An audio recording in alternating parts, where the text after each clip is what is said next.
Well, hey, I just want to start by giving a shout out to Jim Damon, who was just on the stage. Jim and his wife, Bree, actually had a baby during the quarantine, and she's about 2 months old now. And what's really cool is you didn't even notice, but he had the baby with him the whole time in his beard on the stage. So that's pretty cool. No, Jim is a great guy. Saginaw is blessed to have him as a campus pastor.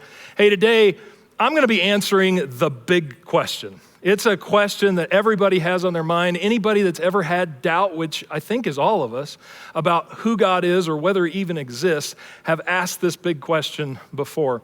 I want to start here, though. I want to start with the point that when something goes wrong, when there's tragedy, we have a tendency to look for somebody to blame. This happens in my house. In my house, when I go into the kitchen and I start opening containers of food, I become sort of an angry bear at a campsite. This is just who I am. It's been my nature for as long as I can remember. I'll go in and I'll open containers like the wrong way. So lunch meat, I'll open from the wrong end, and a bag of chips, I'll just kind of break open and split down the side. When I open up a bag of cereal or a box of cereal, I'll take the box and I'll just sort of rip the top off the box, and then I'll pull the bag out and I'll just pop it open and it shreds. And so then you end up with just a bunch of shredded plastic and crackling oat bran in a box. And the thing about it is, my family knows who's to blame in that scenario. And so I'll be at work. I won't even be at home back when I used to go to work. And my family will text me, and my wife will text me a picture of Doritos that have been opened and split down the side, and she'll be like, well, I guess I don't have to ask who opened this bag of Doritos. And they know who to blame. Now that happens on a smaller level, just with day-to-day stuff, but that happens on a really big level. And that was true before there was a global pandemic and before there was a global crisis. But even more so in the last 8 weeks, man, we have been looking at people to blame. Republicans blaming Democrats, Democrats blaming Republicans. The non-vaxxers are blaming the vaxxers, and the vaxxers are blaming the non-vaxxers. As Americans, I think we've kind of decided it's China's fault. That's who we want to point the finger at. Here's how much we want to find somebody to blame. We've been looking for the guy who ate the bat, right? Because we were looking for somebody to blame. And kind of rightly so, because when something goes wrong, there's usually somebody with power or authority that messed up. But for those of you who are smart, you stop and you ask the question, wait a minute, isn't God the one with all the power, and isn't God the one with all the authority? And so we start asking a very important question. Is God to blame, right? Hope it's showing up. That's why I'm doing this. Is God to blame? That's the question we're asking. And I want you to know, that's a smart question. That's a question that God wants us to ask. You shouldn't feel bad about asking it, because it's in the answer to this question that we actually discover God's plan. So we're going to unpack that today, and I just want you to know if you have doubt, if you're a person that's questioned the existence of God or maybe the nature of God, you're in the right place. You might be just scrolling by on Facebook and you weren't planning on tuning into church today, but you're here. And I hope you'll stick with us to the end, because the answer to this question, it isn't quick, but it's important. Maybe you're a teenager sitting at home and your parents have decided that we're going to watch church. So they got you sitting watching church because that's what we do. And you're watching church, but secretly, kind of privately, you've got some doubts. You've got some big questions, and this is at the top of the list. And as we answer this question, I just want you to know, we're just going to scratch the surface, and you may have more questions. You might have more discussion to have about that. And so we have an after party after this service. So right after this service is over, you can get in a Zoom call, and they'll drop this in the chat link. You can get in a Zoom call with other people that have attended this service, and you can continue the discussion there. And I hope you will, because at 242, we believe that questions are good, and we want to help answer those questions. Now, to figure out the answer to this big question, I think before I get into Scripture, and I'm going to get into quite a bit of it, before we get into Scripture, I think we have to start with what God's premise is. And here's what we need to know, that God is not solving the same problem that you and I are. God is not working on the same problem. Now, this is important because that creates tension between us and God, because we're out here trying to achieve an objective and God's like working on something else altogether. And we have to understand what God's problem is that he's trying to solve. That's why there's tension between teenagers and their parents. Like when I was 16, all in the world I wanted to do was have a good time. I wanted to have a nice truck, and I wanted to fill it with beautiful women. I know. Some of you out there, if when you were 16, don't kid yourself. Your goals weren't much loftier than that. But that's where I was. I just wanted to have a good time, nice truck, beautiful women. And it seemed like my parents didn't even care about that. In fact, they were working against me a lot of times. And come to find out, what they wanted is they wanted me to be a person of character. They wanted me to have a career. They wanted me to become a man. And I was over here working on a different problem altogether. Well, I want you to know the problem that all of us are working on, you might say it a bunch of different ways, but it basically comes down to this. We're trying to answer the question, how can I be happy? How can I be happy? And that's what we're trying to achieve. You might say it differently than that, but that's why we go to work. That's why we buy houses. That's why we get married. That's why we have jobs. That's all of it. We're trying to figure out how to be happy. And I want you to know that God cares about our happiness, but that is not the problem that he is trying to solve. So what I'm going to do today is I'm going to get into the book of Romans. And as I start to read this scripture, I just want you to know this is going to reveal the problem that God is working on, and it's going to show what steps he's taken to solve that problem. So let's start in Romans chapter 1. It says this: the wrath of God is being revealed from heaven. Now, before we move on, just hear that. The wrath of God is currently now, not will be, but is now being revealed from God, from heaven, against all the godlessness and wickedness of people who suppress the truth by their wickedness. Now, I just want to pause there. Hang out there for just a second. That's it in a nutshell. If your internet freezes up and you have to come back, I just want you to know that's the problem that God's working on. He sees the wickedness and the godlessness of people, and he is trying to fix that problem. We're trying to be happy. He's trying to fix what's wrong with us. Now, how is he doing it? Well, this is a first step in the process. It says that he is now currently revealing his wrath against mankind. Now, I'm going to continue reading, but I just wanted to take a pause and just acknowledge that isn't probably something that you've said out loud before or maybe even heard before, because I'll tell you why that is. Because a lot of Christians, a lot of pastors, we feel like God's trying to get elected. And we got to be sort of his campaign managers, and we got to like put a positive spin on everything. We got to make him look good, and we don't like to go around talking about the wrath of God. But I want you to know, the wrath of God, what we're going to learn about in this passage, is actually the beginning of God's mercy and grace and a part of his plan. So let's unpack that a little bit more. Romans 1, it continues on. Since what may be known about God is plain to them, because God has made it plain to them. And when it says them, I want you to keep in mind, he's talking about human beings. He's talking about everybody that's lived up to that point in human history, but he's talking about us. He's going to describe our nature. He continues on.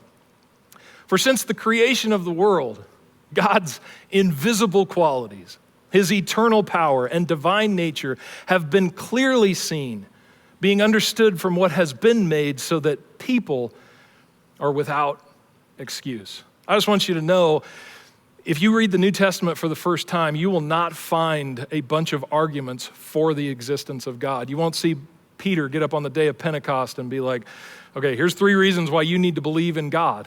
And it's because of this passage right here. It's because God's saying, listen, the proof of my existence is everywhere you go. It's in every sunrise. It's in every sunset. It's in every mountain, every stream, every human being. I am everywhere. You want proof that I exist? It's literally everywhere. Just point to it, and that's the proof. And then he continues on. He says, for although they knew God, they neither glorified him as God nor gave thanks to him. Now, this isn't just them in history. This is us. But their thinking became futile, and their foolish hearts were darkened. Although they claimed to be wise, they became fools. So what happens is God created everything. He said, here I am. And we go, no, thank you. And we rejected God and we chose a different path. So here's God's response to that. Next verse. And exchanged the glory of the immortal God for images made to look like mortal human beings and birds and animals and reptiles. Back then, nobody chose to be an atheist. Back then, people chose to worship other gods. And here's the luxury of worshiping another god is that god can have whatever rules you want him to have. And we may not do this. We may not create idols for ourselves, but what we do is we put our faith in something. If it isn't God, we put our faith in ourselves, we put our faith in people, we put our faith in a nation. We put our hope somewhere else, and it's the same as this kind of worship here. In the next verse, he says, therefore, this is what God did, therefore God gave them over in the sinful desires of their hearts. Now check that out. Because remember at the beginning where it says God's wrath is being revealed against mankind? This is what he's talking about. God's wrath, just a little taste, not his final wrath, but God's wrath began to be revealed against mankind when he gave us over to our sinful desires. This was the first step of God's plan. He's like, listen, you want to be this, you want to do this, then I'm not going to control you. I'm not going to manipulate you. I'm going to let you do exactly what's in your heart. And here was the result. Therefore, God gave them over to the sinful desires of their hearts, to sexual impurity, for the degrading of their bodies with one another. They exchanged the truth about God for a lie and worshiped and served created things rather than the Creator who is forever praised. Amen. And then there's a snowball effect that begins to happen. In the next verse it says, because of this, God gave them over to their shameful lusts. So we reject God, and God allows us to do that. And so that results in us rejecting God more, so he allows us to do it more, and it's just a snowball effect. Even their women exchanged natural relations or sexual relations for unnatural ones. Next verse. In the same way, the men also abandoned natural relations with women and were inflamed with lust for one another. Men committed shameful acts with other men and received in themselves, catch that, in themselves, not hail and fire and brimstone falling down from heaven, but received in themselves the consequences of their actions, the due penalty for their error. And listen, it's going to describe all of us. Ready? Next verse. It says, furthermore, just as they did not think it worthwhile to retain the knowledge of God, so God gave them over to a depraved mind. Let me remind you, I'm not talking about those people. I'm not talking about those evil people, that small group of people out there that are bad. I'm talking about me.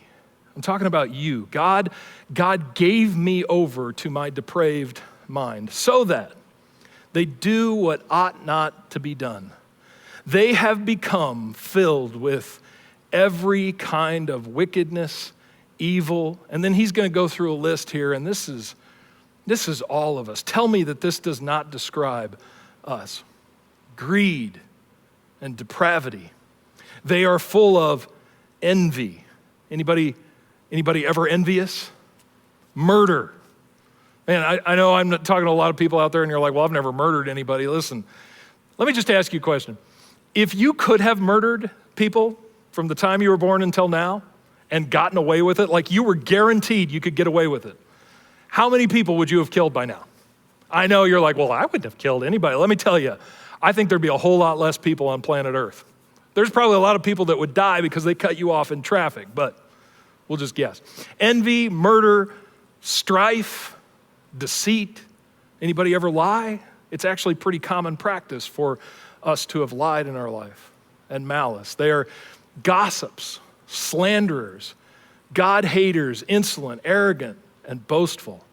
They invent ways of doing evil. If you don't believe that, you need to watch The Tiger King. They invent ways of doing evil. They disobey their parents. Next verse. They have no understanding, no fidelity, no mercy. Although they know God's righteous decree that those who do such things deserve death, they not only continue to do these very things, but also approve of those who practice them.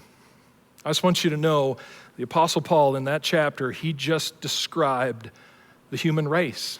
He described what's broken and wrong in this world. He described you and he described me. And God's response to that was just to simply let us go our own way and do our own thing. God gave us the ability to do whatever was in our heart. And the hope was not to just punish us. That wasn't the hope. That's not why he's pouring out his wrath in this way. It's not to punish us. It's actually so that we could kind of see the error of our ways. When I was 16, I was sick of living at home. I grew up on a farm in northwest Nebraska, and I was just sick of living at home, and I was ready to get out of there. And I was kind of a punk, and my parents didn't know what to do with me. I want to show you a picture of, this was around when I was 16 here. This is me, yeah. Check out that belt buckle. I miss that belt buckle. I don't know where it is, but that was me. And I came to my parents, and I was like, I need to get out of here. And I found out that I could work on this ranch in South Dakota. It was a big cattle operation, and I could live up there. And so I came to my parents, and I said, hey, I want to move out. I'm just 16. I want to get out of here. And they said the most surprising thing. They said, okay. I was like, really? You're just going to let me walk away? And they were like, yeah. I think it was because they didn't know what to do with me. So they were like, yeah, you go do you. So I moved up to this ranch in South Dakota, and it was the worst couple of months of my entire life. They worked us like dogs, and they only gave us $600 a month for it, plus room and board, which I didn't even need because I had a home back home. But they would get us up at 4 o'clock in the morning, and we would milk cows and then come in for breakfast, and then we would work all day long and hard work, fixing fence out in the summer heat and working cattle and all this until sundown. And it was a hard job. But then we would come home at the end of the night, and here's what I had to come home to every night. About 1,000 square foot bunkhouse with 4 other cowboys, and we would bunk together, and the highlight of our week was on Friday nights. We would tune in, we would drink beer, and we would watch Urkel. That's right.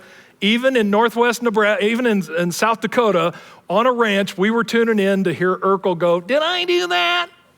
That's just the world we lived in. And that was the highlight of my week. And a couple weeks in, I was just like, this isn't going to work. And so finally, a couple months after I started that job, I came home to my parents with my hat in my hand, and I was like, you know what? I kind of want to stay here, if that's okay. And I realized that that's the whole reason my parents let me go. They were like, yeah, you want to do that? You go for it, buddy. And I think that's what God is doing here. He's saying, listen, you want to do what's in your heart? Go do it. So that's why we experience a lot of difficulty and pain and sorrow in this world, is because we're evil to other people and other people are evil to us, and we're all so evil we don't even realize how evil we are, and we think we're good, but that's where so much pain and hurt comes from. Now, those of you who are smart out there, you're going, yeah.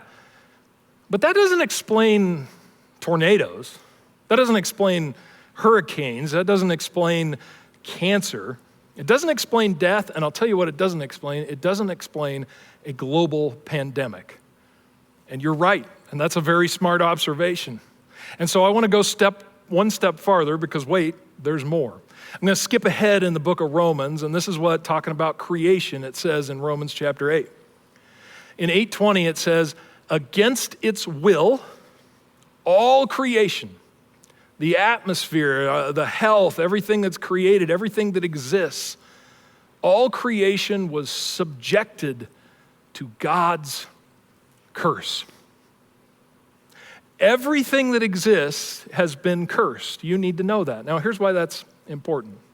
Because again, if you're a Christian out there, you feel like you're a campaign manager for God, and you want to put a good spin on everything, and you have never been able to bring yourself to the place where you go, hey, God cursed the earth. But I want you to know that's exactly what's happened. It says it right there in that verse. God looked down at creation and he cursed the world that you and I live in. To answer the question shortly, is God to blame? I think you could probably say yes. Yes, God is to blame for allowing us to do whatever's in our heart. Yes, God is to blame for cursing the world that we live in. In many ways, yeah, you could say God is to blame. Some of you out there have a childish faith, not a childlike faith, like Jesus is big on that, but like a childish faith where you've built your faith on a principle that it just doesn't make any sense. And you kind of in your head, you're like trying to explain good and bad, and you're like, well, everything bad and bums you out, that comes from the devil, and everything good that you experience, that comes from God. And I just want you to know this is an adult thing to hear. This is a grown-up thing, and maybe it's time for your faith to grow up, and you need to hear this. You need to know and acknowledge that God has cursed the earth. In fact, maybe we should say that together. Just say it out loud. God cursed the earth.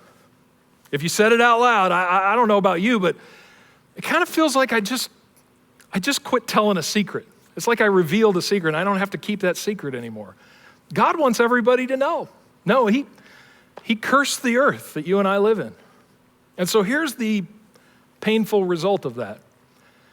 That in this life, whether from the hands of ourselves or from the hands of other people or just because we live in a broken, cursed world, we will experience pain.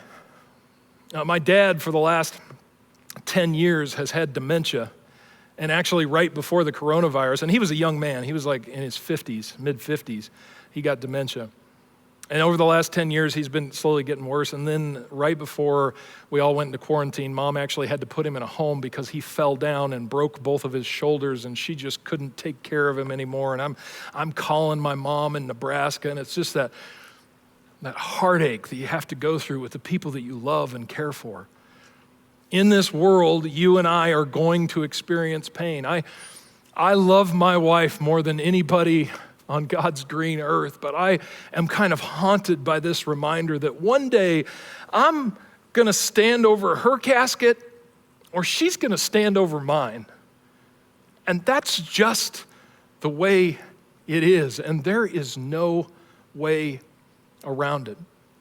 I love this quote that Andy Stanley says, talking about this subject. He says, and you can't, talking about pain in the world, you can't pray it away, you can't faith it away, and you can't obey it away. Here's why that's so important. Because there's people out there trying to tell others, man, God doesn't want you to experience anything bad, and if you do experience anything bad or evil in this world, it's probably because you just don't have enough faith. Or you need to pray harder, or maybe it's because you got sin and you need to just obey a little bit more. And if you did all of that, then everything would be fine. And I'm telling you that isn't real. You can't pray it away.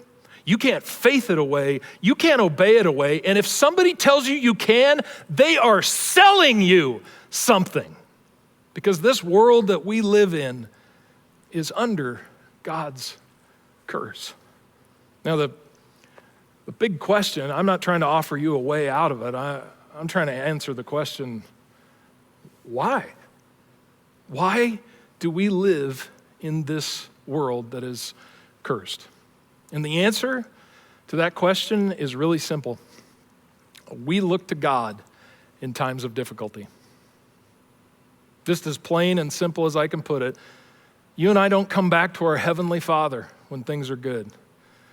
We look to God in times of difficulty. I've been a pastor for 20 years, and I can tell you I've never had anybody show up at the church and say, man, things are just going so good. The marriage is good, the kids are good, the finances are good, everything's just so good. We just thought we'd come to church and see if it could be better, see if God could make our life better. That's not how it works. When people come looking for God, it's because they've been broken. They've experienced the pain and heartache that this world has to offer. They've seen some ugliness, and they don't know where else to turn but to their Heavenly Father. God doesn't want it to be that way, but it's true. It's the reality. we don't look for God and his goodness until we have to. I love this quote from C.S. Lewis.